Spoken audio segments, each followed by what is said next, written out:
শোনেন, সবে বারাতের রোজাকে নিয়ে ব্যঙ্গ করায় আজকে এই পেট মোটা ভার কারি ইয়াসিনকে পবিত্র কোরআন শরীফ এবং পবিত্র হাদিস শরীফ এবং আমাদের কিতাব নয় তাদের কিতাব থেকে আজকে আমি ওনাকে অপারেশন করব, ডাইরেক্ট সিজার করব।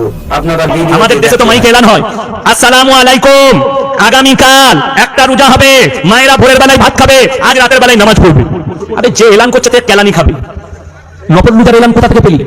তুমি জীবনে ফরজ রোজার এলান করলে না। রমজান মাসে সেই মৌলবি এলান করেনি একটা রোজা যদি কেউ নিজে থেকে ফরজ রোজা ছাড়ে সারা জিন্দেগি রোজা রাখলে একটা রোজার মসুল দিতে পারবে না। সেই এলান তুমি মসজিদে করলে না, নকল ইবাদতের এলান জুড়েছো। শবে বরাতের রাতে আমাদের দেশে আবার আলাদা নামাজ আবিষ্কার হয় না? সাদা জামা সাদা টুপি, রাতের বেলায় এক গ্লাস চা করে নিয়ে চলে গেছে। ইমাম সাহেব মনে মনে করতে, আল্লাহ এদিকে তো জীবনে মসজিদে দেখিনি, কারগিলের যুদ্ধের মালগুলো লোক কোথা থেকে?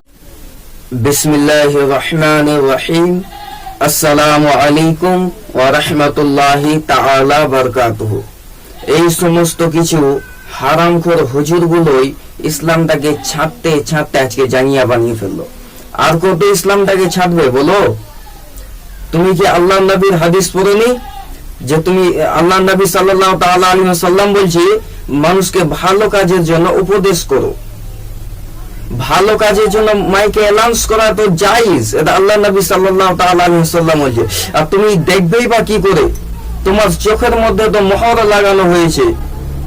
আরে আজকে আমাদের দলিল বাদ দেন, তোমাদের কিতাব থেকে তোমার আব্বা হুজুর তোমাদের মুজাদ্দিদ যিনাকে বলেন তার কিতাব থেকে আজকে আমি প্রমাণ দেব সবে বারাতের 15 শাবান 15 তারিখে রোজা রাখা হচ্ছে জায়েজ, নেকি, অতি উত্তম সওয়াবের কাজ। এটা আমাদের কিতাব নয়, তোমাদের কিতাব থেকে আমি আজকে প্রমাণ দেব। এই যে আমার হাতে একটি কিতাব দেখতে পাচ্ছেন, কিতাবটির নাম হচ্ছে তাহজিরুন নাস। এই কিতাবের মধ্যে কিতাবটি লিখেছেন কে?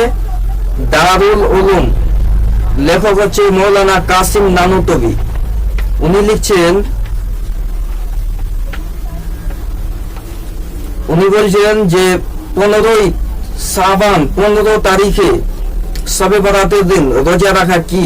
তুমি বলছেন 15 তারিখে রোজা রাখা হচ্ছে অতি উত্তম নেকি এবং সওয়াবের কাজ। বিশ্বাস না হতে গেলে তোমাদের আব্বা হুজুরের কিতাব তাহজিরুন নাস কিতাবটি চেক করে নেবে। আর কেউ যদি জানতে চান তা আমাকে কমেন্ট করবেন, আলহামদুলিল্লাহ এই কিতাবের আমি ছবি তুলে আপনাদেরকে দিয়ে দেবো, নাইলে আমাকে ফোন করবেন, নাম্বার দেওয়া থাকলো নিচে।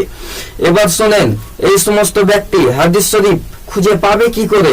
আল্লাহ পাক ইনাদের চোখের মধ্যে মোহর লাগিয়ে দিয়েছে, পর্দা লাগিয়ে দিয়েছে। পবিত্র কোরআন শরীফ সূরা বাকারার মধ্যে আল্লাহ পাক বলছেন, খাতাম আল্লাহু আলা কুলুবিহিম ওয়া আলা সামইহিম ওয়া আলা আবসারিহিম গিসাওয়াতুন ওয়া লাহুম আযাবুন আযীম। সেই সমস্ত ব্যক্তিদের চোখের মধ্যে পর্দা, সেই সমস্ত ব্যক্তিদের কানের মধ্যে পর্দা, সেই সমস্ত ব্যক্তিদের মুখের মধ্যে পর্দা লাগানো হলো, মোহর লাগানো হলো।